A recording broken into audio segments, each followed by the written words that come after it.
નમસ્કાર દર્શક મિત્રો, તો લોકસત્તા શોમાં આપનું સ્વાગત છે। દર 4 વર્ષે યોજાતા ઓલિમ્પિક ગેમ્સમાં અલગ અલગ રમતના ટોપ 3 વિજેતા એથ્લેટ્સને ગોલ્ડ, સિલ્વર અને બ્રોન્ઝ મેડલ આપવામાં આવે છે। ત્યારે તેમને મળેલા મેડલની કિંમત શું હોય છે, વિજેતાઓને કેટલી ઇનામી રકમ મળે છે, આ તમામ વિશે હું આપને આજ જણાવીશ। પેરિસ ઓલિમ્પિકમાં મેડલ જીતનાર એથ્લેટ્સને ગોલ્ડ, સિલ્વર અને બ્રોન્ઝ મેડલ ઉપરાંત માસ્કોટ અને એક બોક્સ આપવામાં આવી રહ્યું છે, જે દરેક ઓલિમ્પિક ગેમ્સમાં આપવામાં આવે છે। ઓલિમ્પિક્સમાં મેડલ જીતનાર ખેલાડીઓને તેમના દેશની સરકાર અને રમતગમત સંઘ તરફથી અમુક રકમ મળે છે। આ રકમ દરેક દેશમાં જુદી જુદી હોય છે, જે સરકાર અને સંસ્થા દ્વારા નક્કી કરાયેલી હોય છે। ઓલિમ્પિક મેડલ વિજેતા એથ્લેટ્સને ઇનામ તરીકે સૌથી વધુ રકમ હોંગકોંગ અને સિંગાપુર આપે છે। હોંગકોંગ ગોલ્ડ મેડલ વિજેતાને 6.42 કરોડ, સિલ્વર મેડલ વિજેતાને 3.21 કરોડ અને 1.60 કરોડ રૂપિયા આપે છે, જ્યારે સિંગાપોર ઓલિમ્પિક્સ મેડલિસ્ટને ગોલ્ડ માટે 6.25 કરોડ, સિલ્વર માટે 3.12 કરોડ અને બ્રોન્ઝ માટે 1.56 કરોડ રૂપિયા ભેટ તરીકે આપે છે। ભારતના ઓલિમ્પિક મેડલ વિજેતા એથ્લેટ્સને સરકાર તરફથી ખાસ રકમ ભેટ અપાય છે। ગોલ્ડ મેડલ વિજેતાને 75 લાખ, સિલ્વર મેડલ વિજેતાને 50 લાખ અને બ્રોન્ઝ મેડલ વિજેતાઓને 10 લાખ રૂપિયા આપવામાં આવે છે। આ સિવાય ઇન્ડિયન ઓલિમ્પિક એસોસિએશન તરફથી 10 લાખ રૂપિયા પણ ઇનામ તરીકે મળે છે।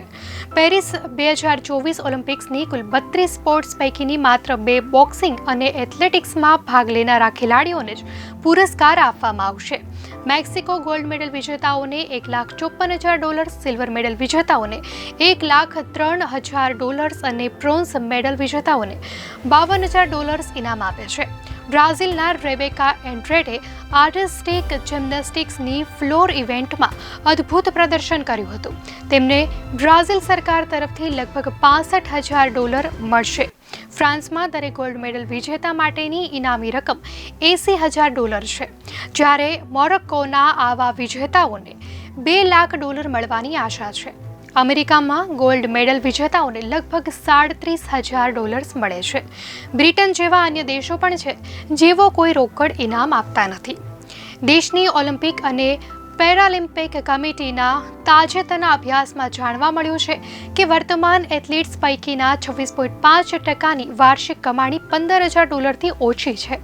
બેસને કહ્યું હતું, ચંદ્રક વિજેતાઓને ઇનામ આપવાનું દબાણ ફેડરેશન્સ પર ચોક્કસ હશે, જો કે તેને લીધે મીડિયામાં ઓછી પ્રસિદ્ધિ મેળવતી અને એ કારણે ઓછા પૈસા મળતા હોય તેવી સ્પોર્ટ્સ ઇવેન્ટ્સ માટે સમસ્યા સર્જાઈ શકે છે।